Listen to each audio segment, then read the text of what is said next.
Welcome press conference of Ungaretti poet and soldier, presented by Marco Goldin at the Verdi Theatre in Gorizia. Through the rugged lands of the karst, art intertwines with wild nature, painting landscapes of history among rocks and winds.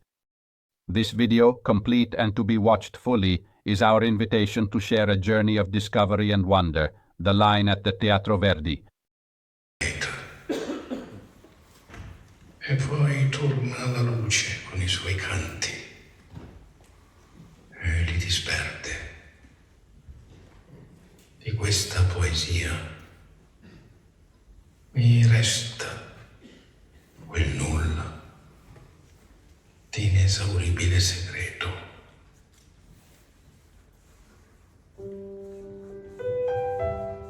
Ho scritto il primo libro di poesie, Porto Sepolto, e poi una parte dell'Allegria l'ho scritta in trincea, e l'ho scritta su quei pezzetti di carta che mi capitava da avere, sull'involucro delle pallottole, sul cartone, su delle cartoline, e così nel pericolo fra un tiro e l'altro, no?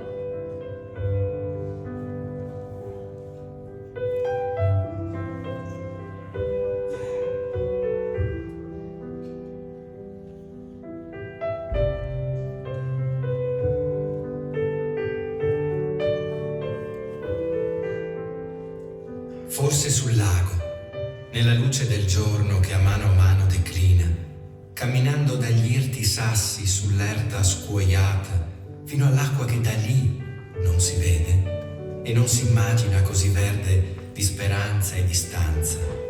O forse da qualche altra parte nel tempo, non conosciuta, perché confusa tra i rari rami del cielo.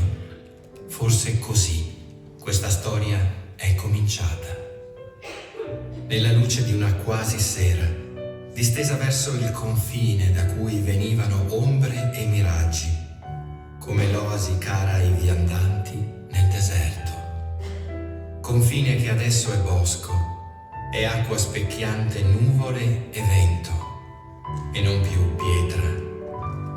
Quando viene il momento sì, fatto della chiara lanterna del crepuscolo, allora il forte nembo che aveva spazzato il cuore, scuro e minaccioso, un tuono che rotola e si percuote, per un minuto, un solo minuto, se ne va e si immagina l'annuncio del futuro, la bellezza del tempo, la sua anima che ci coglie sempre, impreparati.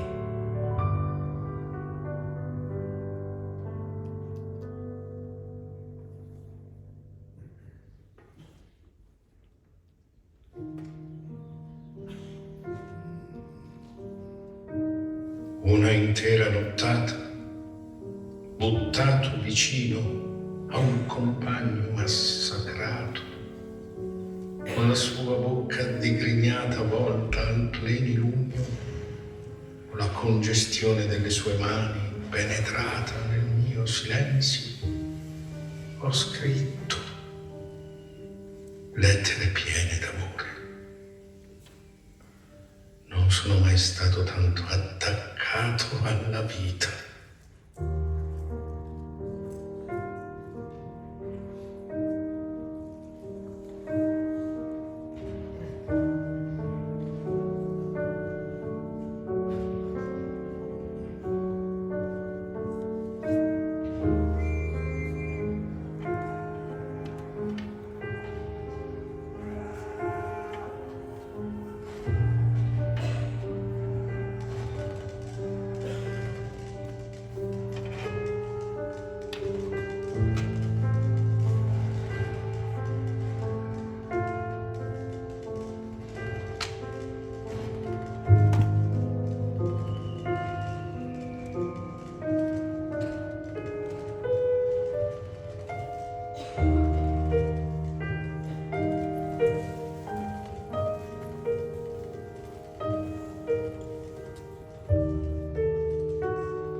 questa pietra del San Michele, così fredda, così dura, così prosciugata, così refrattaria, così totalmente disanimata come questa pietra. È il mio pianto che non si vede. La morte si sconta vivendo.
Mi tengo a quest'albero mutilato, abbandonato in questa dolina che ha il languore di un circo prima o dopo lo spettacolo, e guardo il passaggio quieto delle nuvole sulla luna.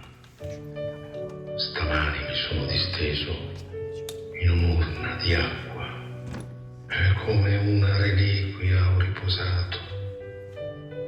L'isonzo scorrendo mi levigava come un suo sasso. Ho tirato sulle mie quattr'ossa e me ne sono andato come un acrobata delle acque. Mi sono accoccolato vicino ai miei panni sudici di guerra e come un beduino mi sono chinato a ricevere il sole. Questo è l'isonzo e qui meglio mi sono riconosciuto una docile fibra dell'universo. Il mio supplizio è quando non mi credo in armonia, ma quelle occulte mani che mi intridono mi regalano la rara felicità. Ho ripassato le epoche della mia vita. Questi sono i miei fiumi. Questo è il cerchio al quale hanno attinto 2000 anni forse di gente mia campagnola, e mio padre e mia madre. E questo è il Nilo che mi ha visto nascere e crescere e ardere di inconsapevolezza nelle stese pianure protette d'azzurro. E questa è la Senna, e in quel suo torbido mi sono rimescolato e mi sono conosciuto. Questi sono i miei fiumi contati nell'isonzo e questa è la mia nostalgia che in ognuno mi traspare ora che è notte e la mia vita mi pare una corolla di tenebre.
Come deve essere tornare dopo il lungo viaggio, tornare ai luoghi dove da ragazzi si è incarnata la vita e si è attorcigliata un albero diventato in molti alberi, sopra cui, talvolta, sul rosso delle foglie a risplendere, è caduta piano la neve, l'albero della nebbia, quel tempo d'autunno che è mite, eppure annuncia piogge e burrasche sul mare che dall'alto si vede ed è un lago di luce, un colpo sordo del cuore che insieme dilaga e si serra.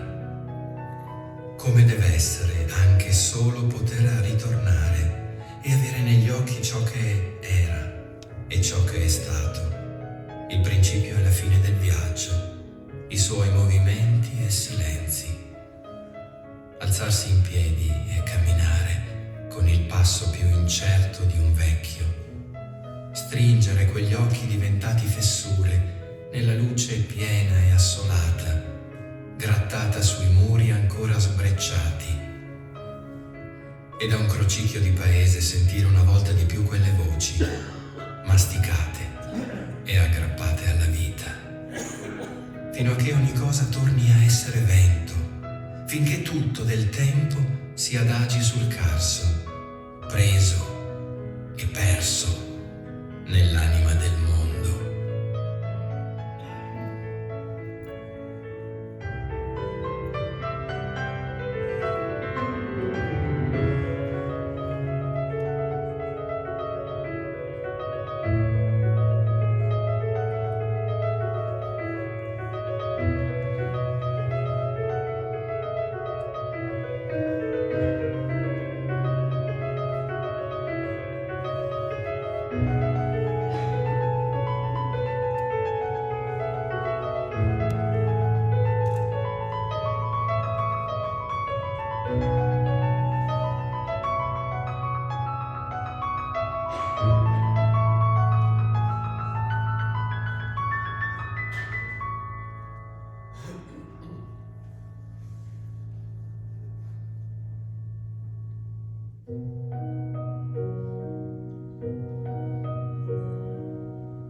Grazie.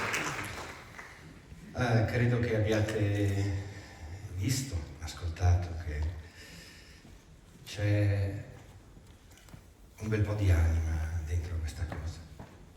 Allora, la prima cosa che voglio dire è un grazie veramente con il cuore, in primis alla Regione Friuli Venezia Giulia e poi agli enti che accompagnano la Regione in questo progetto, il Comune di Gorizia che ci ospita in questo teatro, il Comune di Monfalcone con la collaborazione di Promoturismo FVG.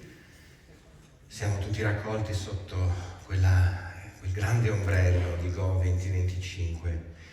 Voglio fare questo ringraziamento perché avendo accolto, e adesso vi dirò da quando è nata questa cosa, avendo accolto questo progetto, mi hanno fatto un grande regalo perché siamo usciti finalmente, mi viene da dire, da queste cose che soprattutto in Italia si fanno molto negli ultimi anni, cioè queste mostre pacchetto anche di autori famosi che girano da una città all'altra sempre uguali, che ti arrivano da un unico museo, insomma dove non c'è alcun lavoro di natura curatoriale, di natura ideativa, di fantasia, di scrivere una storia, scrivere un racconto. Bene, per me avere ci stiamo lavorando alacremente da tanto tempo e avremo ancora tanti mesi davanti, ma insomma lavorare a questo progetto che è veramente, lo capirete questa mattina, è un grande racconto, scritto a più mani. L'idea, sì, è mia, naturalmente, mi occupo di alcune parti, ma poi ci sono tante persone, alcune delle quali vi presenterò tra poco, che stanno lavorando con me dal punto di vista musicale, dal punto di vista storico, dal punto di vista letterario, dal punto di vista visivo, e l'avete visto in questo video, credo molto, molto bello e molto emozionante. Allora, grazie, veramente, lo dico col cuore, perché è bello, per come intendo personalmente il lavoro di un critico d'arte, di uno storico dell'arte, insomma, di una persona che si occupi di creatività. È bello poter esprimere tutto questo e non così affidarsi a mostre di tutt'altra natura. E quindi grazie di cuore, veramente. Allora, questa mostra è nata, l'idea di questa mostra è nata nell'estate del 2022. Avete visto che c'è una dedica, la dedica a Enzo Caimero. E Enzo, l'estate del 22, mi ha telefonato chiedendomi di pensare, perché così gli era stato chiesto, di pensare a qualcosa di importante, un'esposizione, mi aveva detto proprio così, a una di quelle cose che abbiamo fatto anche a Villa Manin, queste grandi mostre internazionali, in occasione appunto di Go 2025. E allora mi sono ben documentato, la tematica e tutto, e sono andato da lui una settimana dopo con un progetto. Avevo una paginetta di appunti e lui, come sempre faceva, si è trascritto, e ci sono ancora questi appunti, si è trascritto tutto questo, e questo progetto gli era molto, molto piaciuto. Ma poi gli ho detto, avrei anche un'altra idea. Va bene, è una mostra internazionale, ma mi piacerebbe che tu potessi proporre alla regione un'altra cosa. E allora gli ho parlato di questa idea che in quel momento era ancora allo stato embrionale, perché era veramente poco più di un'idea, legata a Giuseppe Ungaretti. E vabbè, questa cosa lo aveva entusiasmato ancora più dell'altra, a dire la verità. E a quel punto ho cominciato a rifletterci, a pensarci, ma abbiamo fatto subito una cosa, perché la mia idea di mostra partiva in quel momento, siccome avevamo tante passioni in comune nell'ambito della pittura, parlo della pittura italiana contemporanea, dall'idea di chiamare 10-15 pittori di tutta l'Italia a venire da queste parti, portare queste persone sul Carso, anche persone che non lo conoscessero, anche persone molto lontane geograficamente, dalla Sicilia, dalla Calabria, da Roma, e quindi farle arrivare qui, naturalmente assieme anche ad altri pittori più vicini geograficamente, farli venire qui e farli loro interpretare i luoghi che Ungaretti aveva percorso, aveva camminato quando aveva combattuto e quando era stato nelle retrovie. E a lui era piaciuta molto questa cosa, e anzi, e io ho tenuto fede a tutto questo, anzi, in quell'incontro nel suo studio, erano 2 o 3 giorni prima di Ferragosto del 2022, e poi in alcune telefonate che ci siamo scambiati, abbiamo anche messo giù proprio insieme tutti questi nomi, che sono proprio quelli che voi avete visto in quell'elenco, 12 artisti, e quindi insomma è come se anche lui fosse qui e ci dicesse ok, sono quelli i pittori. Poi le cose sono andate avanti e il progetto è diventato molto più grande, ed è quello che vi racconterò questa mattina. E ultime 2 cose prima di mandare il videomessaggio di saluto del vicepresidente della regione che non può essere qui con noi stamattina. Due cose. La prima, mi sembra quasi una specie di segno del destino. Pensate che quando avevo 20 anni, insomma, appena finito il liceo, in realtà ho fatto anche un anno da svogliatissimo studente di medicina in mezzo fra il liceo e poi dedicandomi invece a quello che ho fatto nel resto della mia vita. Il primo corso monografico che ho fatto è stato su Ungaretti, incredibilmente, letteratura italiana contemporanea, e mi ricordo, lo racconto anche nel testo che ho scritto, sono entrato in quest'aula grande, bellissima, Ca' Foscari a Venezia, affacciata sul Canale Grande, e è arrivato questo professore, si è tolto il cappello, l'ha appoggiato sul tavolo, sulla cattedra insomma, e ci ha guardato un po' e poi ha tirato fuori un libro, l'ha messo sul tavolo e ha detto: bene ragazzi, quest'anno il corso monografico sarà dedicato a Ungaretti. Naturalmente, ha soggiunto, partiremo dal Porto Sepolto.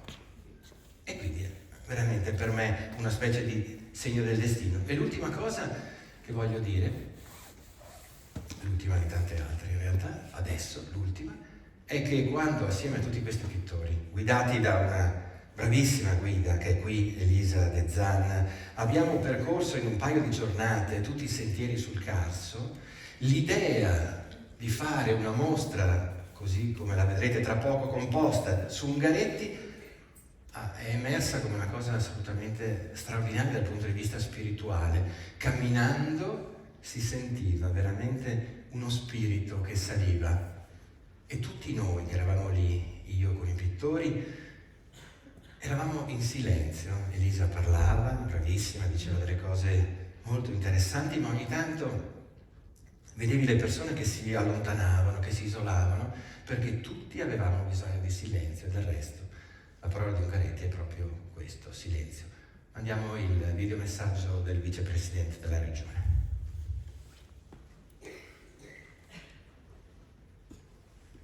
Avrei voluto assolutamente essere anch'io oggi a Gorizia alla conferenza stampa di presentazione del progetto Ungaretti, poeta e soldato, ma siamo impegnati qui a Trieste, in consiglio regionale, quindi posso mandare un videomessaggio di saluto, lo faccio volentieri perché davvero penso che quello che viene presentato oggi sia un progetto oltremodo affascinante e ambizioso che si inserisce con un ruolo di primo piano nell'ambito della programmazione per Nuova Gorizia e Gorizia, capitale europea della cultura. Cominciamo finalmente a entrare nel vivo e la nostra intenzione è proprio quella di mostrare l'autentica anima della città di Gorizia e della nostra regione. Un'anima nobile sicuramente quella di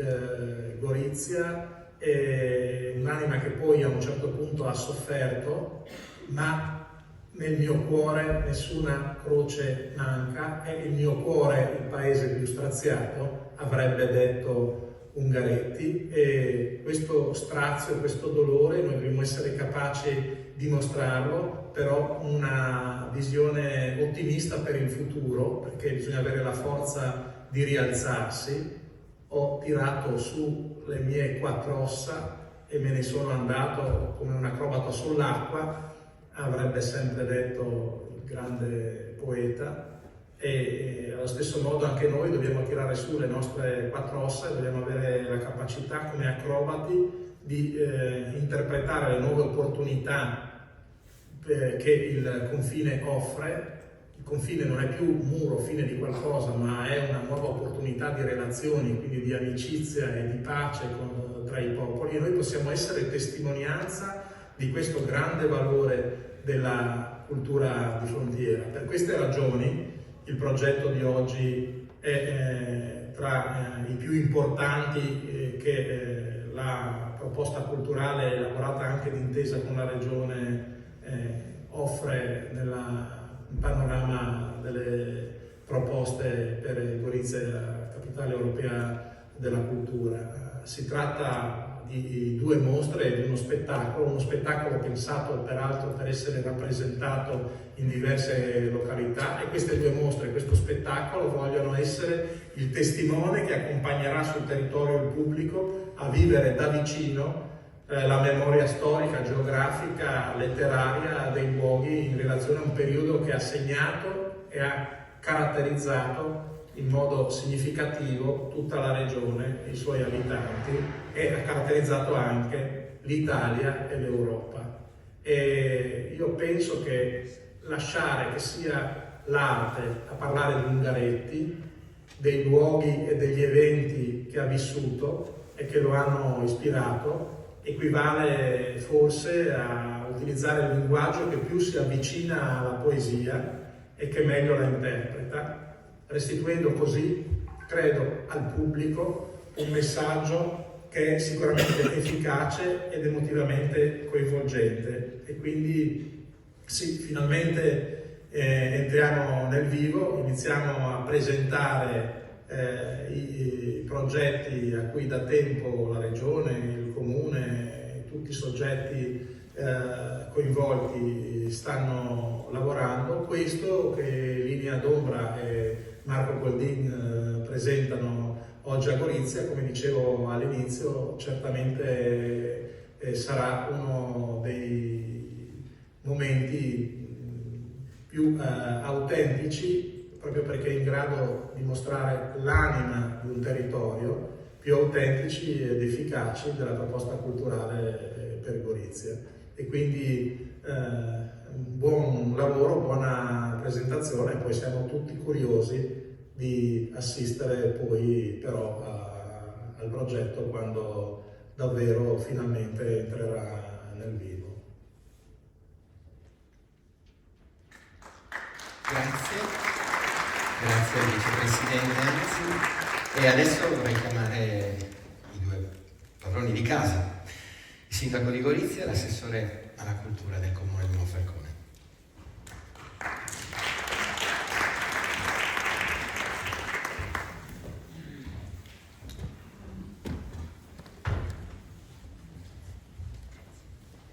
Dici tu i tempi, chi comincia?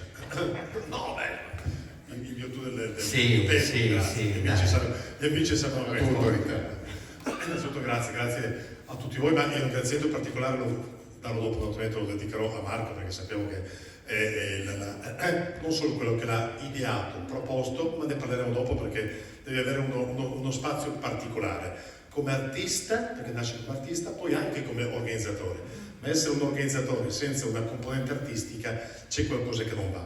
È come se, vero, nel senso che quante volte ti ha aiutato ma anche creato difficoltà la tua componente artistica dell'organizzazione, come se fossero 2 persone diverse e dici no, deve prevalere questo, non quell'altro. Perciò alla fine questo insieme di componenti hanno creato le tante cose che hai creato lungo il tuo percorso professionale, ma ha creato anche questo che, non so se hai osservato sicuramente, il silenzio, che è un silenzio non derivato dal fatto di non disturbare il vicino, perché si è riuscito, attraverso naturalmente queste immagini e che questa voce, a emozionare.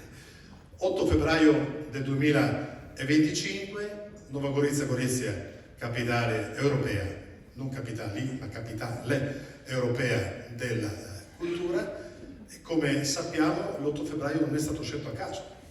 È stato scelto perché l'8 febbraio moriva il più grande poeta, cantore sloveno, mi riferisco a Prescire. 8 febbraio perché nasceva nel 1888 Ungaretti. E come non, nel momento in cui stiamo parlando di Ungaretti, ma stiamo parlando giustamente anche della capitale europea della cultura, un cantore attraverso le sue parole di un territorio diviso all'epoca, prima guerra mondiale, diviso tra 2 stati diversi, ha creato perciò tragedie, dolori, sofferenze. Dopo la prima guerra mondiale una frontiera che ha continuato, nonostante la mancanza di eventi bellici, a creare dolore e sofferenze, stati diversi, un confine che ha continuato a creare dolori, tragedie e sofferenze. E riuscire perciò, anzi voglio proprio leggerlo perché questa qui è la dedica che Ungaretti, per la prima volta rientrato a Gorizia il 20 maggio del 66, in occasione di un convegno organizzato, promosso da ICM, all'epoca c'era un grandissimo sindaco, mi riferisco al sindaco, poi senatore Martina, e di suo pugno Ungaretti scrisse: al municipio di Gorizia, alla città, segno non di una vittoria, ma di una speranza di fraternità finalmente raggiunta tra gli uomini. All'epoca non esisteva neppure l'idea di capitale europea delle culture. Però se noi dovessimo davvero trovare un qualcosa, una fotografia e un auspicio, e questo qui davvero potrebbe incarnare nel vero senso della parola quello che poi è stato lo spirito, auspicio e lo spirito della capitale europea della cultura. E la tua grande intuizione, che quando me l'hai detto all'inizio sono rimasto perplesso. Tu sei abituato, immagino, a presentare un qualcosa, a trovare una platea perplessa, e poi invece che man mano che passano i giorni, che si carica e si convince e dice: ma che bello! Non già perciò, dico, 12 sono gli artisti, vero? 12 artisti, alcuni dei quali più vicini, altri più lontani, che interpretano, emozionando come emoziona Ungaretti, come ha emozionato, continua a emozionare Ungaretti con la sua prosa, con le sue parole, con le sue poesie, che si emozionano attraverso la vista ed emozionano attraverso le opere che produrranno. Perciò è davvero quasi un passaggio, sempre nell'ambito delle emozioni, da uno strumento all'altro. Un grazie assolutamente, ovvio, e di cuore all'amministrazione regionale, sia per aver sponsorizzato questo evento, ma anche per l'aiuto che ci fornisce in continuazione lungo questo percorso che ci condurrà nel 2025 e oltre, perché grazie anche a questi eventi Gorizia intende entrare nel grande circuito delle grandi mostre. Un grazie a Monfalcone, ma perché, naturalmente grazie al sindaco, grazie a te, perché questo incarna lo spirito con cui insieme alla regione, insieme a tanti altri soggetti, ci siamo incamminati. C'era anche la direttrice, adesso sono accecato la direttrice del GECT, che saluto, la dottoressa Cocina, che incarna lo spirito. Noi abbiamo detto, partiamo dagli grandi eventi, dai luoghi tra Nova Gorizia e Gorizia per allargarci al territorio. Significa il territorio più vicino, Monfalcone, la Destrisonzo, Aquileia, Palmanova, Cividale e via via, perché partendo però dal confine, perché sappiamo che non abbiamo ottenuto questo conferimento in virtù di paesaggi bellissimi, particolari, di monumenti abbiamo particolari, ma in virtù del confine. Quel confine che è stato cantato, quel carso che è stato cantato da Ungaretti, cioè quell'emozione che continua a suscitare anche grazie ad Ungaretti. Perciò grazie anche all'articolazione, mi riferisco perciò a Promoturismo FVG, e perciò al GECT, a tutti coloro che a diverso titolo naturalmente hanno concorso a questo risultato, e ci fa piacere, quando dicevo il concorso del territorio, alle altre città, ne parlerà dopo Marco, alle altre città che andando verso ottobre, quando inaugureremo la mostra, andando verso ottobre offriranno uno spunto di riflessione e anche di promozione di questa mostra, ma di Ungaretti in altre città della nostra regione, che naturalmente ringrazio e sono partner insieme a noi proprio per ribadire che la capitale europea della cultura, per quanto ci riguarda, ovvio naturalmente c'è la parte slovena e da parte italiana, è una platea vastissima che coinvolge tutto il nostro territorio. Mi sono allungato troppo? Dimmelo. Adesso passiamo la parola all'assessore Fasani. Grazie. Grazie Sindaco, io porto subito i saluti del mio Sindaco Anna Maria Cisinte e ringrazio soprattutto il Sindaco Ziberna per questo invito straordinario qui, in questo bellissimo palcoscenico. Tra l'altro ringrazio il professor Goldin, che ho avuto occasione in questi ultimi mesi di conoscere. Lo conoscevo nel senso che lo seguivo prima professionalmente, ma adesso addirittura di persona abbiamo investito questo meraviglioso progetto.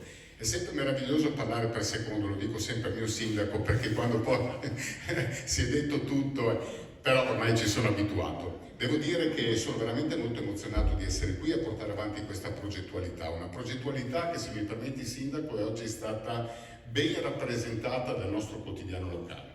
Mi è molto piaciuto quell'articolo, è stato fatto molto bene, ma soprattutto la parte iniziale, lo dicevo prima anche con gli assessori qui presenti, Oretti, Artico, che tra l'altro saluto, non li vedo più, ma so che ci siamo visti prima, perché si è parlato di asse Gorizia-Monfalcone. Sinceramente lì si è detto nuovo asse Gorizia-Monfalcone, ecco, l'unica cosa su cui dissento un po' è su quell'aggettivo, perché c'è sempre stato, è un asse che c'è sempre stato, non è nuovo. Sicuramente nel cuore del sindaco di Monfalcone, dell'amministrazione che io rappresento, di chi vi sta parlando, ma non ho dubbio, non ho benché minimo dubbio, anche di questo sindaco della città di Gorizia, non c'è mai stato un nuovo asse, ma c'è sempre stato un asse. E lo posso anche dimostrare con i fatti, sono già quasi 4 anni, o forse anche più di 4 anni, che un progetto comune che io ho portato avanti insieme all'assessore Oretti, quello dei teatri in rete, in cui ben 5 comuni e 6 teatri si sono messi in rete, dando una grande opportunità a tutto il territorio, e cioè quella di avere quasi 130 titoli di cartellone che, grazie a una scontistica, esibendo il proprio abbonamento, hanno permesso a coloro che vogliono fruire del teatro di non avere più solo il teatro di riferimento della propria città, ma di avere anche altre realtà. Monfalcone l'ha fatto anche con i distretti del commercio. Siamo comune capofile, portiamo avanti 9 comuni che vanno da Muggia fino ad Aquileia e 9 associazioni di categoria che vanno da Trieste a Udine. Quindi sappiamo perfettamente che cosa vuol dire fare gioco di squadra, che cosa vuol dire fare sinergia. Ecco perché non sono d'accordo con quell'aggettivo. Tra noi, tra Monfalcone e Gorizia, c'è sempre stato un accordo e c'è sempre stata la volontà di lavorare in comunità e soprattutto in sinergia. Ma è una cosa molto importante quella che sto dicendo, perché noi abbiamo anche, e questo lo dico perché è stato oggetto dell'incontro che ho avuto con il tuo assessore, con la dottoressa Artico, quando abbiamo parlato di visione, perché la politica è scegliere, ma prima di scegliere bisogna avere una visione delle cose. E abbiamo parlato di visione quando abbiamo pensato a Go 2025 come una grande vetrina, nella quale ognuno di noi, ognuna delle nostre realtà, metta in quella vetrina le proprie eccellenze.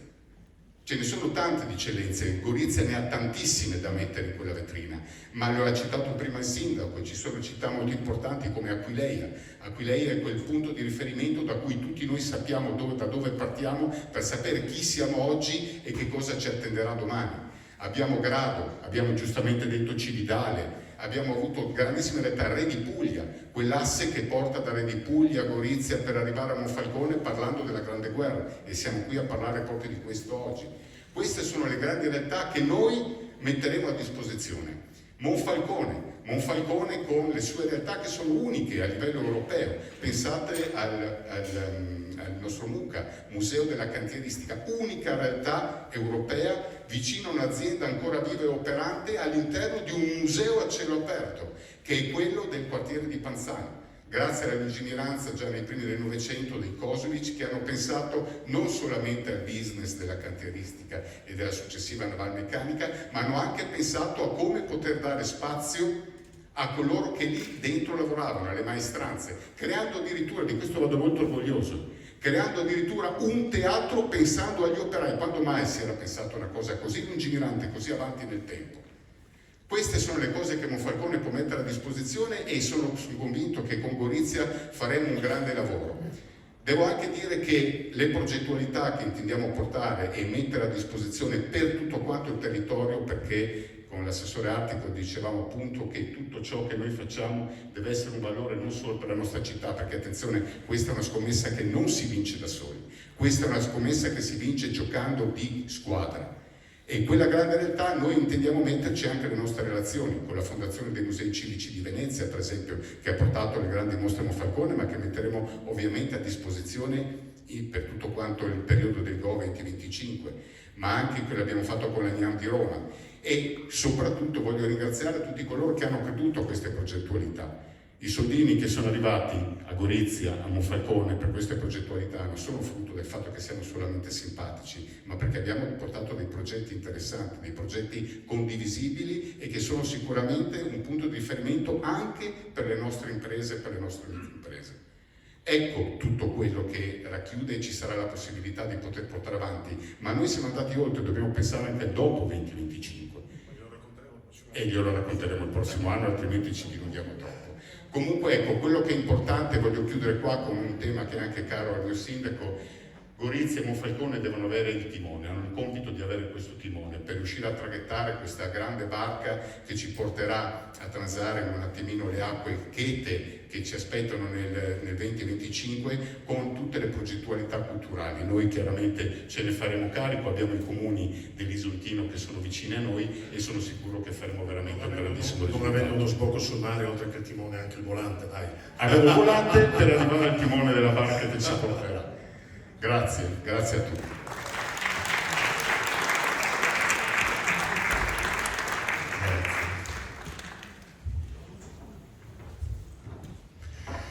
Bene, allora, adesso acceleriamo e vediamo.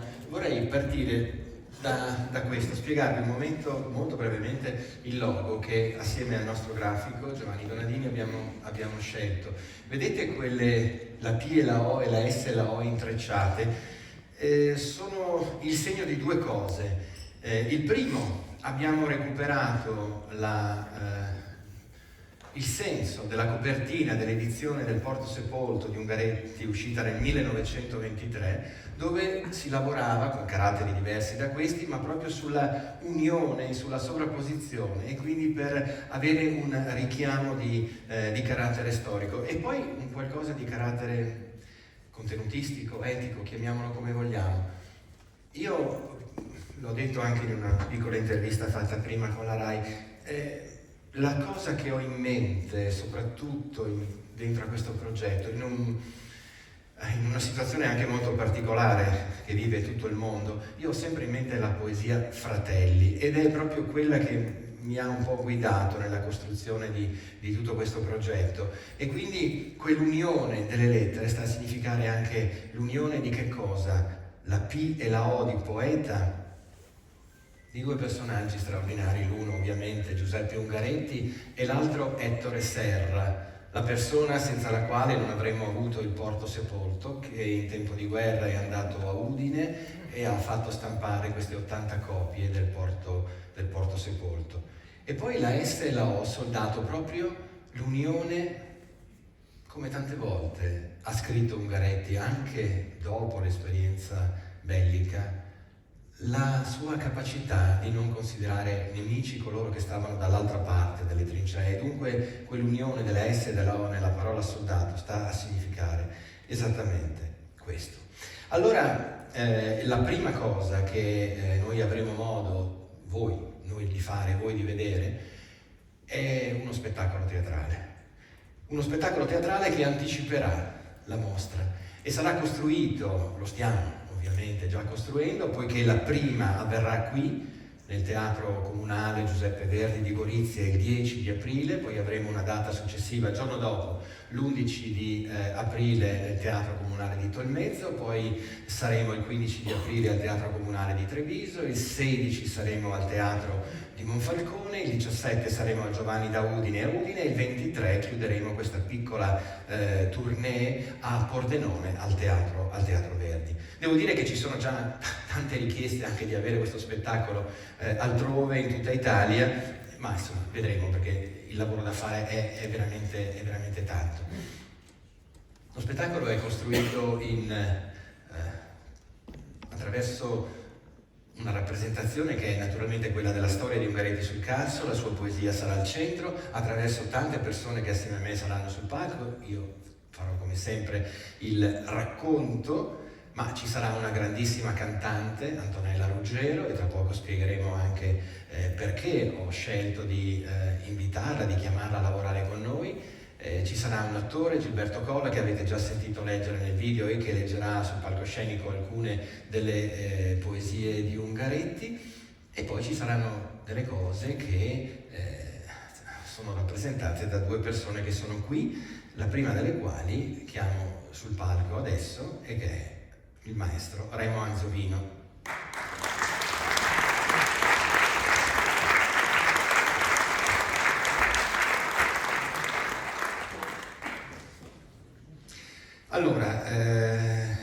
Remo ci ha gentilmente concesso la possibilità di utilizzare nel video che avete visto all'inizio di questa mattinata le sue musiche da questo disco Don't Forget to Fly, che è uscito l'anno scorso, che ha avuto un grandissimo successo, è stato premiato anche come disco dell'anno, e insomma Remo ha fatto tantissimi concerti con questo disco, e quindi grazie intanto Remo per averci dato questa possibilità. Con Remo abbiamo lavorato tante volte in teatro da quando ci siamo conosciuti, e ho pensato per questo spettacolo assolutamente voglio Remo Anzovino con le sue musiche sul palcoscenico, quindi sarà sul palcoscenico dal vivo con uno Steinway Gran Coda, lo è anche questo, ma un po' diverso, e quindi lavoreremo insieme in questo racconto. Poi vi racconterò fra 5 minuti, 10 minuti, perché come vedete è arrivato il pianoforte, quindi immaginate che Remo suonerà qualcosa, e poi vi spiegheremo come inizierà lo spettacolo. Ma adesso ti chiedo, Remo, un po' il senso, il sentimento della musica, dei temi che hai scritto per questo spettacolo, cosa che ha già fatto. Beh, innanzitutto buongiorno a tutti, sono veramente felice di essere qui. Progetto bellissimo, devo dire che per me lavorare con Marco è sempre un'occasione di grande crescita, innanzitutto della nostra amicizia, perché il modo in cui lui intende il lavoro è esattamente il mio, è sempre molto molto bello partire da un'idea che lui ha e capire come tradurla in suono, perché lui sicuramente ha una rara capacità di saper guidare proprio i collaboratori che sceglie, in questo caso il musicista. Io ho cercato di lavorare in questa ottica del racconto. Io penso che la poesia di Ungaretti rappresenta idealmente una meravigliosa melodia, cioè come se fosse un canto di una melodia straordinaria. Quindi ho cercato di lavorare alle varie atmosfere che tu andrai a mettere in scena, partendo dalla costruzione di musiche che fossero dotate di melodie importanti, cioè di una successione di note con un senso compiuto che spero abbia la capacità di, da un lato, accompagnare e commentare nella maniera più giusta il racconto, che di fatto è un racconto comunque audiovisivo, e dall'altro di colpire nel cuore delle persone. Bene, allora ci fai ascoltare il primo pezzo? Lo suono e poi ne parliamo. Facciamo che li suoni tutti e due e poi ne parliamo alla fine. Perfetto, allora vi suono questi due temi che ho realizzato.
chiesto di lasciare questa immagine perché questi sono i due temi principali che Remo ha scritto per lo spettacolo.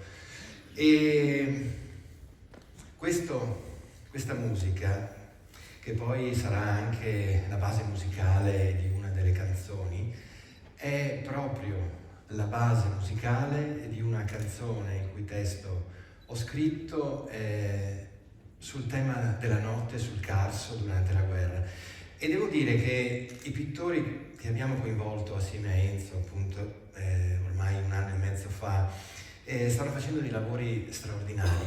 Questo, che era uno dei pittori più amati da Enzo Cainero, che è Alessandro Verdi, un pittore lombardo, secondo me ha interpretato in modo straordinario questa atmosfera notturna. Vedete il volto di Ungaretti che appare come da una nuvola là in alto, e se devo dire mi ricorda, siamo nell'anno centenario della nascita di Giuseppe Zigaina, un altro figlio straordinario della terra del Friuli Venezia Giulia. Mi ricorda quell'immagine, vi ricordate forse Mio padre e l'Ariete, questi quadri con l'immagine del padre falegname che appare in tanti quadri di Giuseppe, e lui ha messo Zigaina lì, e questo durante la notte è il Monte San Michele con questo cipresso sulla sinistra, e dentro a questa atmosfera ho costruito proprio questa canzone, e Remo ha scritto questa musica. E per andare, dopo ascoltiamo la tua parola ovviamente, e per andare al primo tema musicale, quello è un po' il motivo da cui nascono questi primi 15 minuti dello spettacolo. Ungaretti faceva parte della Brigata Brescia, che era denominata quella dei calabresi, perché era fatta da tantissimi ragazzi che provenivano dalla Calabria o comunque dalle regioni meridionali del sud dell'Italia.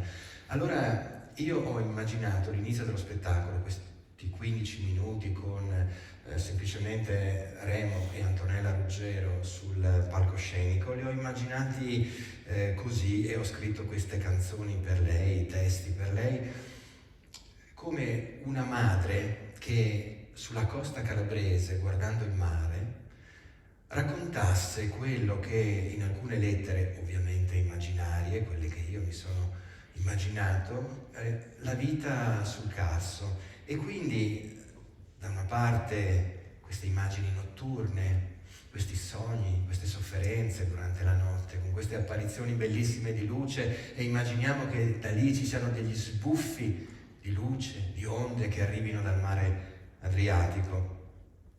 Ma nel primo tema è proprio il tema della canzone in cui questa madre seduta davanti al mare, non Adriatico, ma della Calabria, immagina tutto quello che il figlio potrà fare se tornerà e quando tornerà dalle battaglie sul Carso. È una specie di ninna nanna quasi, ed è stato veramente bello scrivere questi testi, e l'inizio sarà esattamente dello spettacolo, saranno questi 15 minuti. Quindi adesso, e poi ti do la parola, mandiamo Antonella Ruggero non può essere qui perché è a Berlino a lavorare in questi giorni, e quindi però ci ha mandato questo brevissimo audio per salutare.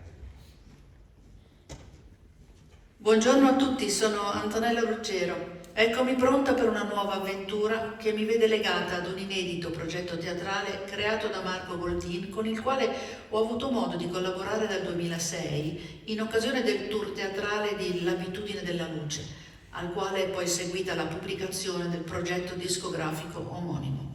Questa volta si tratta di letteratura e in particolare di grande poesia come quella scritta da Ungaretti. I testi di Marco saranno accompagnati dalle musiche di Remo Anzovino, e sono certa che questa collaborazione porterà ad un risultato molto interessante e suggestivo. Ci si vede quindi in aprile per questa serie di eventi che ci vedranno in alcuni teatri fra il Veneto e il Friuli Venezia Giulia. A presto e un saluto.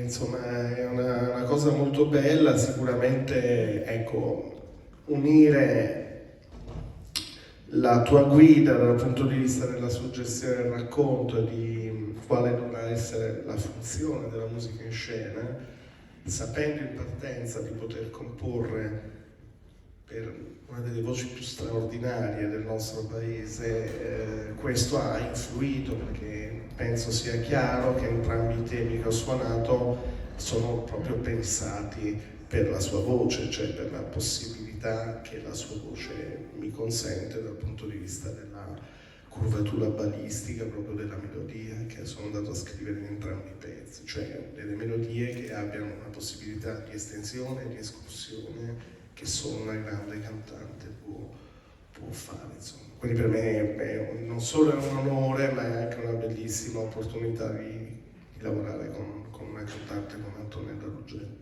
Grazie a Remo. Grazie a voi. Allora, prima di passare a raccontarvi rapidamente le due mostre, facendovi vedere, sarà un po' una carrellata alcune delle immagini, e di invitare un ultimo ospite sul palco, però parlando ancora dello spettacolo per un momento, chiamo una persona che vive, non è goriziana, ma vive a Gorizia da tanti anni ormai, e che è la persona che è responsabile, positivamente responsabile, di tutto quello che avete visto nel video dal punto di vista tecnico, delle transizioni, delle animazioni, dei montaggi, e che farà la stessa cosa anche nello spettacolo e poi naturalmente anche nella mostra. Quindi chiamo sul palco per un momento anche Alessandro Trettenero.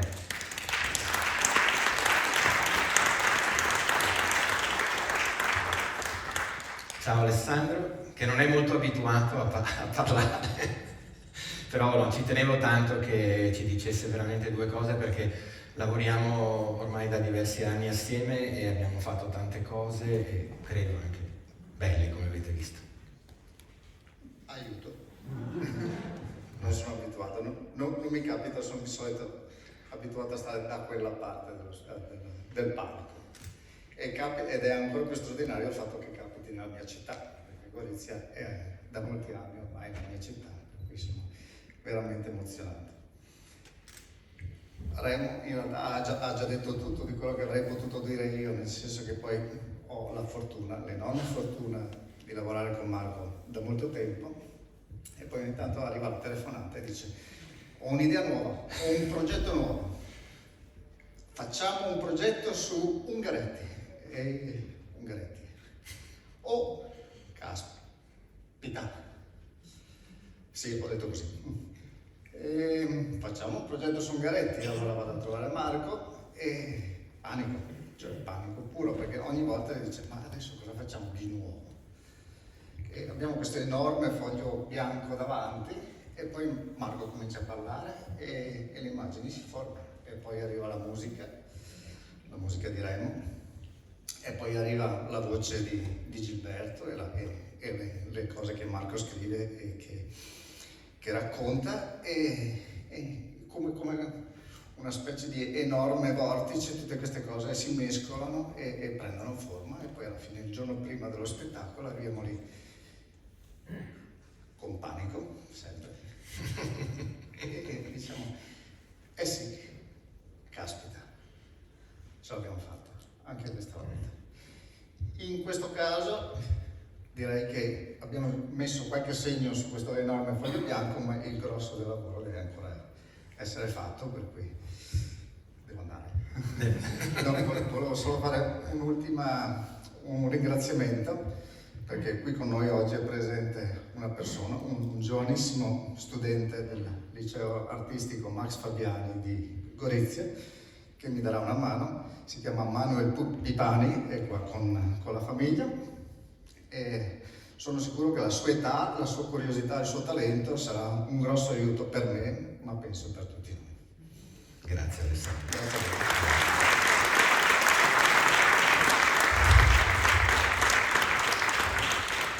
Bene, adesso vediamo di fare in fretta, e quindi a questo punto sì, io devo Allora, introduco brevissimamente la mostra di Gorizia. È una mostra distribuita sui 4 piani, sui 4 livelli del Museo di Santa Chiara. Il vero problema del poi avere un'idea e raccontarla è che bisogna raccontare tante parole, no? E quindi fare diventare queste parole una mostra. Per questo motivo era nata l'idea anche di far lavorare gli artisti, appunto, sui luoghi del Carso. Faremo al Santa Chiara un percorso al contrario, quindi inviteremo il visitatore a salire all'ultimo piano, dove verrà creata una grande sala video da 100 posti, quelli che sono consentiti, e lì su uno schermo molto grande di 6 metri per 3, quindi uno schermo anche teatrale, non grande così, ma insomma molto grande, proietteremo per tutti i visitatori una sorta di documentario nel quale entreranno tantissimi protagonisti di questo lavoro che stiamo facendo a più mani, con tantissime immagini. Avete visto quelle girate con i droni sul Carso, ma poi ci saranno ovviamente immagini d'epoca, filmati d'epoca, fotografie, i quadri degli artisti. Quindi creeremo una grande storia di Ungaretti sul Carso con tutte le sue diramazioni, affinché il visitatore, sedendosi lì per quei più o meno 25 minuti, possa conoscere la sua storia.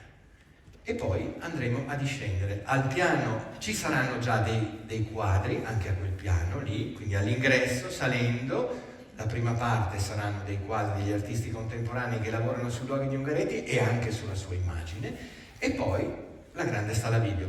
A scendere, approfondimenti continui. Consideriamo che alle pareti vi saranno sempre i quadri degli artisti. Al centro delle sale, delle 3 sale a scendere, ci saranno, grazie alla collaborazione con il Museo della Grande Guerra di Gorizia, e ci saranno delle teche con degli elementi fisici, perché questa mostra è una mostra anche di carattere molto immateriale, se vogliamo, per cui ho sentito il bisogno anche di fisicità dentro a queste sale. La fisicità sarà data dai fucili, dalle uniformi, dagli oggetti, dal filo spinato, perfino quello che caratterizzava la vita nel corso delle battaglie, in trincea, anche nella retroguardia. Il piano appunto a scendere, il primo avrà un grande approfondimento in una saletta a ciò dedicata, un grande approfondimento sulla letteratura. Ci sarà la lettura integrale trasmessa su un grandissimo schermo del Porto Sepolto, che abbiamo registrato nello scorso mese di novembre qui in uno studio di Gorizia da parte di Gilberto Colla, appunto, e poi degli altri approfondimenti di carattere letterario con le persone. Saranno 2 grandi poeti italiani contemporanei, Maurizio Cucchi e Paolo Ruffilli, che si occuperanno di analizzare il Porto Sepolto nella sua versione del 1916 e poi tutte le sue varianti. Quindi cercheremo di fare una cosa scientificamente perfetta, diciamo così, ma di porgerla al pubblico con un linguaggio che consenta a tutti di comprendere perfettamente le cose. E poi a scendere ancora ci sarà l'approfondimento di carattere storico, ed è proprio per questo motivo l'abbiamo affidato naturalmente allo storico che per eccellenza studia da tanti anni Ungaretti sul Carso, e voglio che salga qui, ed è Lucio Fabi, a cui abbiamo appunto affidato questo approfondimento di carattere storico. Vieni qui, Lucio.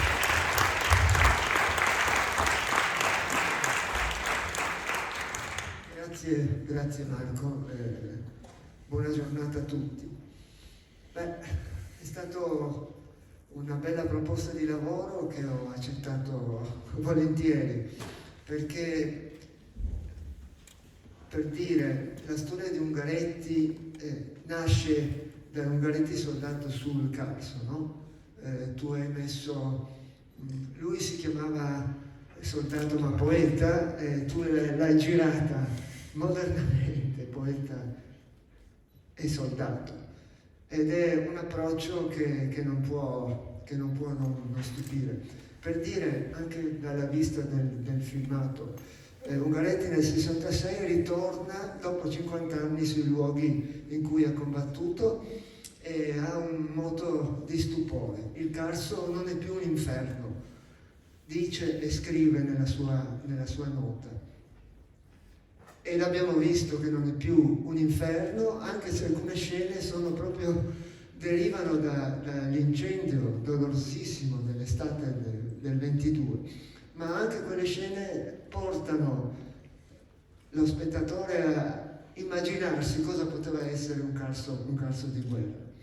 E Ungaretti sul Carso in guerra c'è stato per quasi 30 mesi.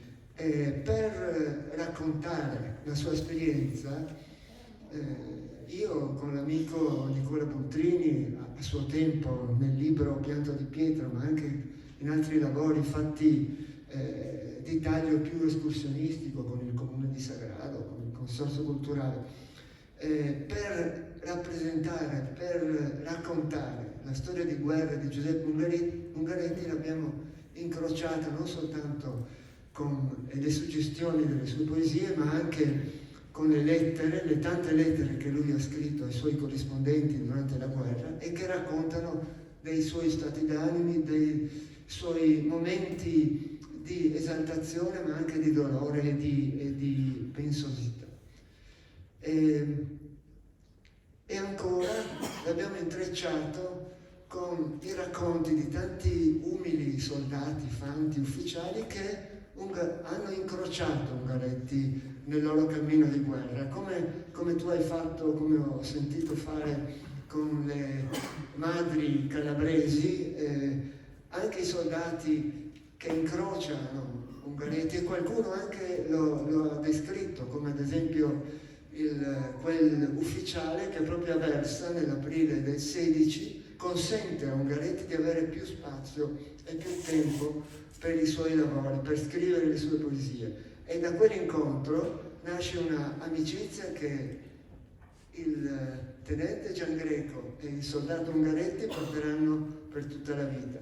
E io credo che incrociando le fonti diverse e anche le fonti fotografiche si potrà avere un quadro più completo dell'esperienza di guerra del soldato Ungaretti, che da lì nasce la sua poesia immortale internazionale. Sono luoghi poi che con Marco abbiamo concordato di sviluppare anche per un escursionismo culturale, luoghi in cui poter andare a trovare il senso, il luogo, lo spazio e ripensare a più di 100 anni fa. E credo che questo insieme tra arte, musica e storia possa restituire un quadro veramente più moderno e capibile a tutti. Grazie, grazie.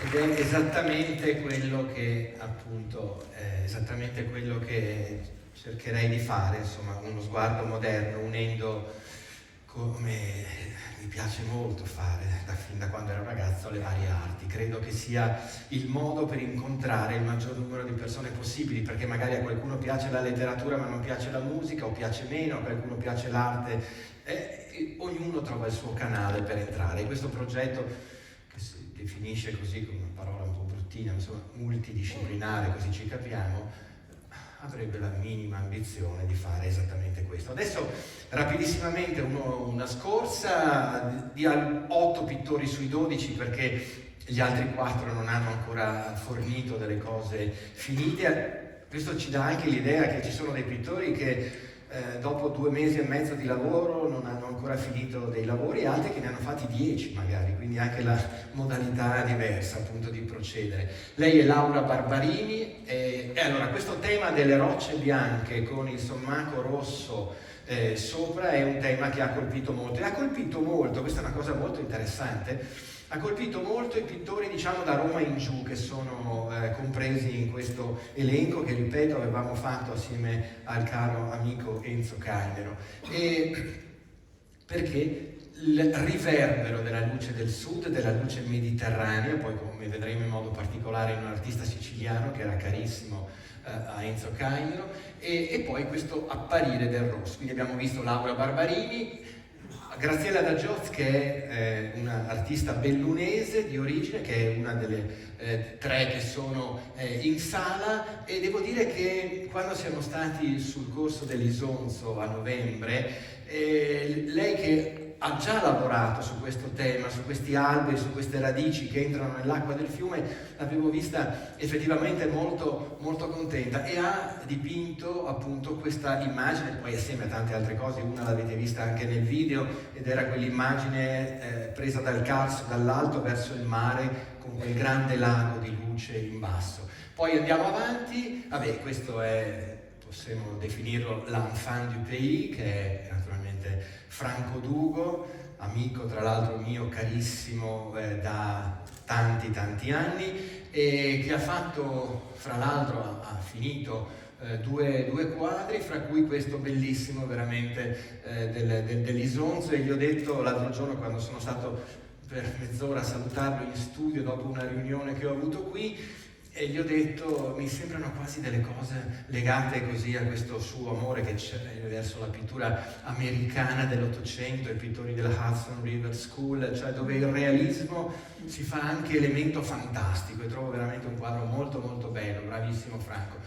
E Matteo Massagrande, un altro dei grandi amori di Enzo Cainero, e lui ha dipinto, sta lavorando anche lui, ha dipinto 2 quadri finora, è un quadro molto grande, fa 2 metri di base, e è una versione della trincea lì sotto al San Michele, ed è un altro elemento, quello della trincea del San Michele, che ha colpito molto, e ci sono diverse versioni di questo. Andiamo avanti ancora. Cesare Mirabella, che è un pittore di origine calabrese, che è stato molto affascinato proprio da quei boschi bruciati, e quindi ha dipinto diverse versioni di questi boschi bruciati, molto essenziali, molto vicini alla parola di Ungaretti, io credo.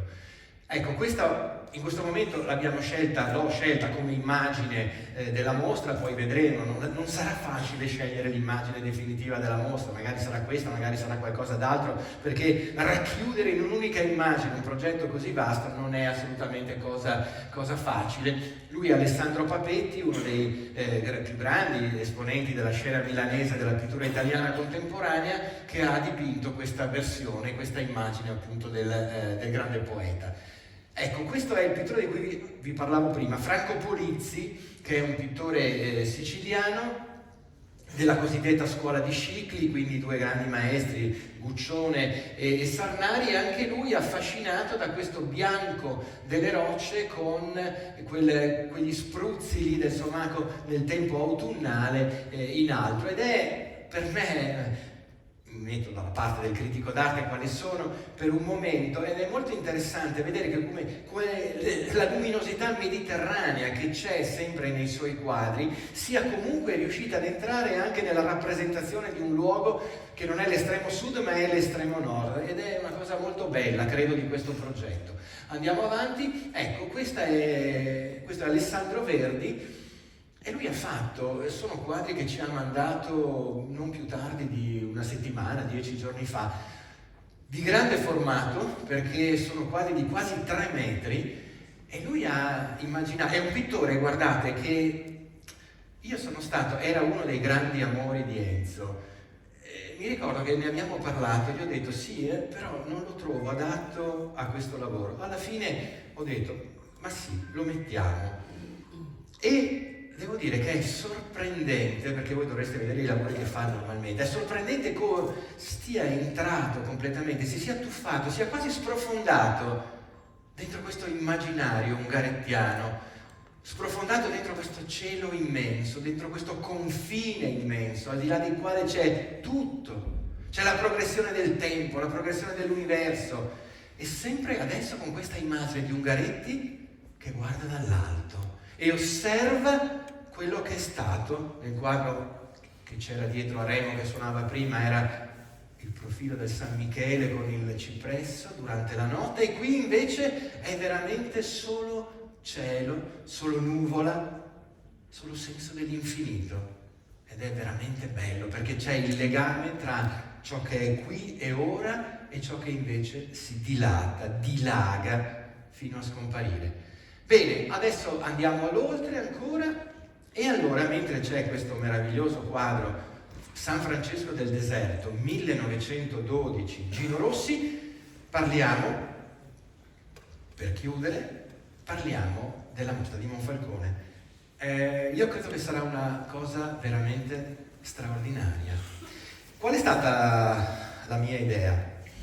È stata quella di proporre al Comune di Monfalcone e alla Regione Friuli Venezia Giulia, e poi di legare questo nel progetto, di proporre una mostra che potesse rappresentare, al di là dei contemporanei che si vedranno a Gorizia, ma che in parte si vedranno anche a Monfalcone, di proporre i grandi artisti che in quel decennio, quindi nel precedere il conflitto mondiale, nell'essere dentro a quel conflitto tragico e nell'essere in coda a quel decennio, che in quel decennio, quindi dal 1910 al 1919, è quello che nel territorio attorno al Carso, nel territorio largo attorno al Carso, quindi le Venezie, gli artisti producessero.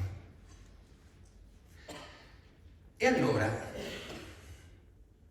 dire anni 10 nelle Venezie vuol dire parlare di Capesaro, il grande movimento che ha sede a Venezia, con delle mostre che partono dal 1908 e arrivano fino al 1926, ma in realtà la parte storica va proprio fino al 1919, dove si trovavano esponenti anche di altre regioni. Penso in modo particolare a Boccioni e a Casorati, quindi due tra i più alti interpreti della pittura italiana, e non solo italiana, della prima parte del XX secolo, e si ritrovavano lì nelle mostre di Capesaro a Venezia. E nelle mostre di Capesaro a Venezia arrivavano anche esponenti della pittura del Friuli Venezia Giulia. Insomma, era un crogiuolo, Capesaro, Venezia, anni 10 di modernità. Anzi, possiamo tranquillamente affermare come Capesaro a Venezia fosse il luogo della modernità.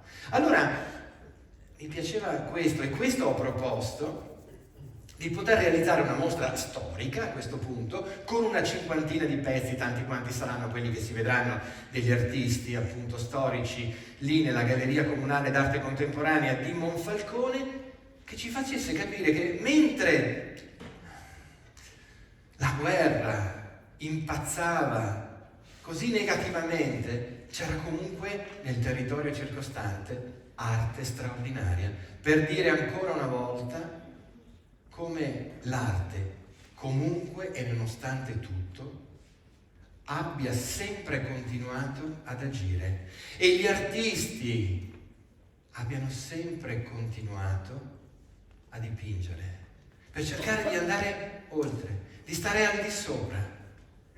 A me piace sempre ricordare come un grande artista come Claude Monet, lasciata lontana la sua stagione impressionista, nel pieno della prima guerra mondiale, quindi esattamente in questo stesso momento, dipingesse le sue più grandi e dilatate ninfee. E aveva un figlio che stava combattendo nella prima guerra mondiale, eppure lui, nel suo confine del giardino di Giverny, eppure lui ha dipinto le sue grandi ninfee proprio negli anni fra il 1914 e il 1917, come se gli echi delle battaglie, anche del fronte francese, non arrivassero lì dentro, oppure fossero lo stesso stimolo e luogo dello spirito.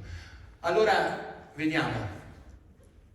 Allora, Capesaro vuol dire in modo particolare il binomio Gino Rossi-Arturo Martini, i due grandissimi artisti, l'uno pittore, l'altro scultore. Capesaro vuol dire un'attenzione rinnovata e meravigliosa nei confronti del paesaggio.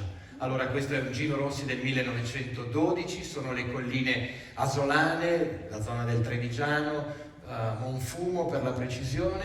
Naturalmente sentiamo il debito nei confronti in modo particolare della pittura di Gauguin, che è una cosa che ritorna in tanti di questi artisti. Andiamo avanti. Allora, invece qui siamo con Pellis, il grande friulano di Fagagna, molto amato da Enzo Cainero, che aveva anche dei quadri di Pellis nella sua collezione. E vedete come da questo quadro paragonato al precedente siamo dentro quello stesso spirito, e cioè l'appoggio a Gino Rossi, arrivare per i rami, come si dice, all'opera di Paul Gauguin. Del resto Pellis, questo è un paesaggio proprio delle colline friulane, ma Pellis lavora 1910, 11, 12 proprio accanto a Gino Rossi nell'isola di Burano, che è una specie di Tahiti molto più domestica per i pittori della scuola di Capesaro. Questo è Moggioli, che è un altro dei grandissimi pittori di Capesaro. Diciamo che Gino Rossi e Moggioli sono i due grandi paesaggisti della prima stagione di Capesaro. Poi andiamo avanti e poi vediamo, questo è Springolo, un pittore talentuosissimo che interpreta la novità del futurismo in questo modo, cioè mescolando il gusto per il segno, per l'atmosfera anche molto accattivante del paesaggio veneto, la mescola proprio a questa reminiscenza in diretta praticamente con il futurismo. Andiamo avanti e questo è il pittore che si chiama Pio Semeghini. Vedete, sono le case a Burano, che raccoglie, lui era molto giovane, comincia a partecipare alle mostre di Capesaro nel 1919, quindi raccoglie l'eredità proprio dei Gino Rossi e dei Moggioli.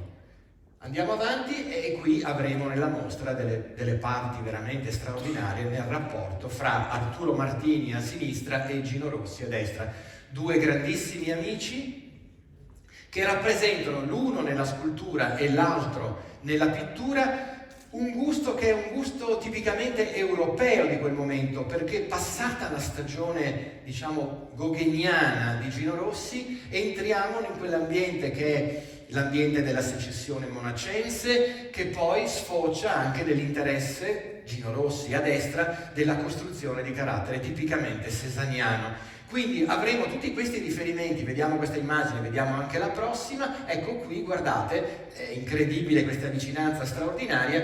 Queste sono tutte opere che ci saranno alla mostra, non vi sto facendo vedere, non sto facendo una lezione di storia dell'arte, queste sono tutte opere che ci saranno alla mostra e che ho già acquisito in prestito. Fra l'altro, come ricordava l'assessore Fasan prima, la galleria e comunque il comune di Monfalcone ha un rapporto già da alcuni anni con il museo di Capesaro, e quindi noi avremo una quindicina di prestiti da Capesaro, avremo prestiti da altri musei, ma avremo anche, ed è cosa proprio di 2 o 3 giorni fa, mi sono accordato con 2, forse 3 grandissimi collezionisti di pittura italiana del Novecento, per cui da queste collezioni, una cosa anche molto, molto rara, avremo per esempio i Boccioni e i Casorati, e quindi insomma sarà una mostra, assessore, glielo assicuro, veramente di grandissimo impatto.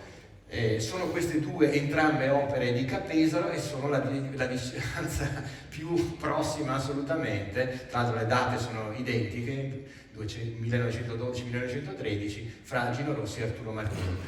Andiamo avanti. Ecco qui, e poi devo dire grazie anche al Comune di Trieste e al Museo Revoltella, ai suoi conservatori e ai suoi dirigenti, perché naturalmente nell'immaginare questa costruzione, questa descrizione della pittura nel momento in cui sul Carso si facevano le battaglie, non poteva mancare, al di là della presenza di alcuni autori del Friuli Venezia Giulia a Capesaro, a Venezia, non poteva mancare il contesto soprattutto triestino, chiaramente. E quindi ho chiesto questi 4 prestiti che ci sono stati molto gentilmente concessi dal Revoltella. Il primo è Gino Parin, ecco qui siamo in tutte queste cose nell'ambito appunto della secessione monacense. Questo adesso non voglio fare una lezione di storia dell'arte, però è un quadro che potrebbe ricordare per esempio un grande pittore tedesco del secondo Ottocento che si chiama Wilhelm Leibl, molto molto interessante. E lui fra l'altro è un pittore che nel 1944 muore nell'infermeria del campo di concentramento di Bergen-Belsen, per stare anche in ambito appunto non di prima ma di seconda guerra mondiale. Andiamo avanti, vediamo, ecco qui un quadro molto bello del 1912 di Vittorio Bolastio, è il soldato che suona il violino. Qui siamo più in realtà in un ambito tra Cézanne e il Gauguin pre-Bretagna, quindi quello più impressionista. Poi andiamo, vediamo, ecco qua, Sambo, importante pittore sempre triestino di quegli anni, che è stato anche poi a lungo conservatore anche del Museo Revoltella. Questo è un quadro esposto nella mostra del 1913 della secessione romana, e poi chiudiamo questa piccola carrellata con l'autoritratto del 1914 di Piero Marussi, che era tra l'altro cugino di Guido Marussi, che è stato uno dei principali esponenti della pittura di Capesaro. E questo è un piccolo assaggio di quello che si vedrà a Monfalcone.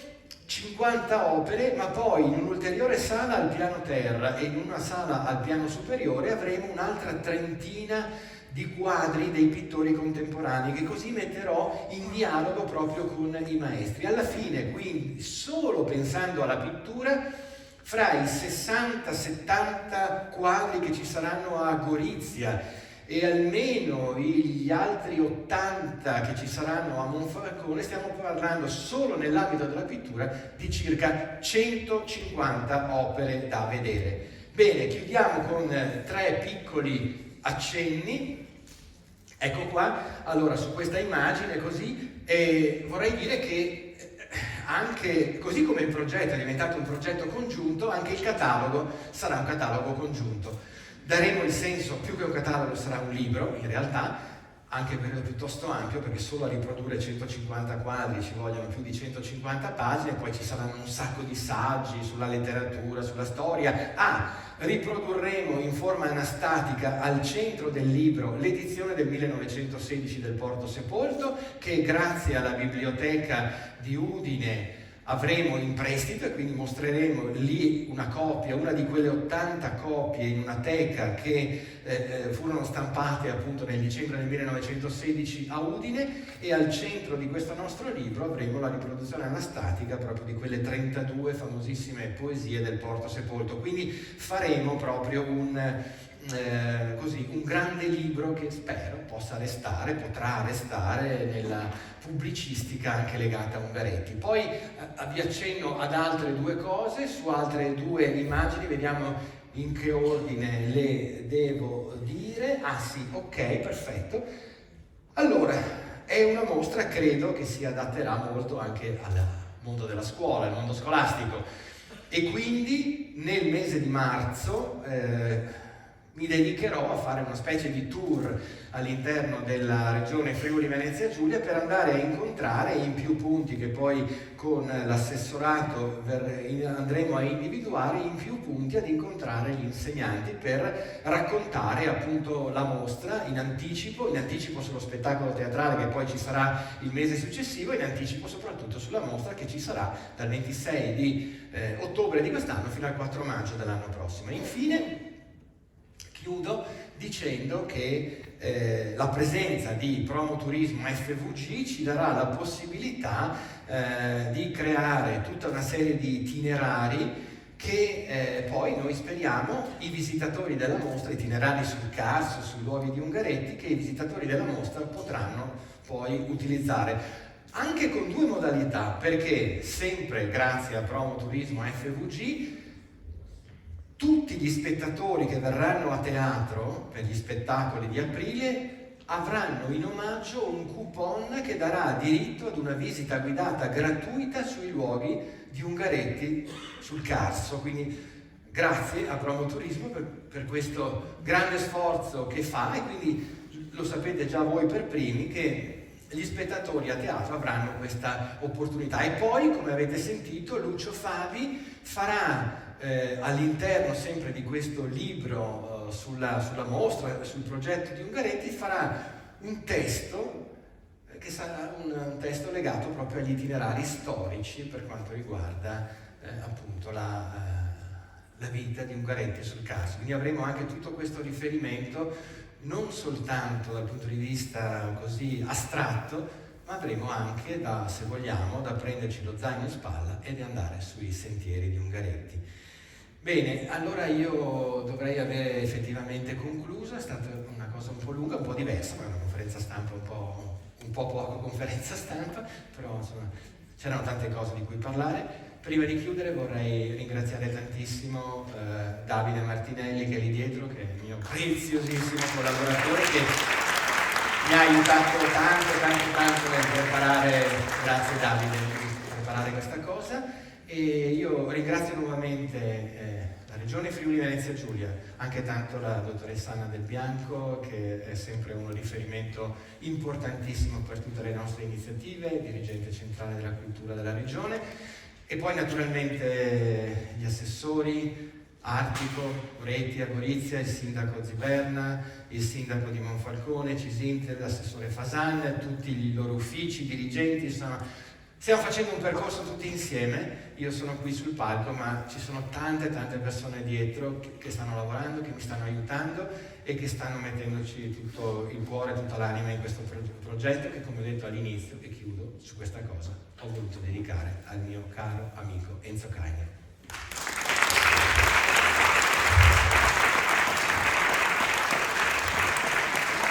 Avevamo promesso la locandina firmata, quelli che sono usciti la sono già presa, la trovate là sicuramente, firmata almeno da quelli che ci sono, manca la Antonella Ruggero e Gilberto Collo, ma le altre firme ci sono tutte. Grazie ancora.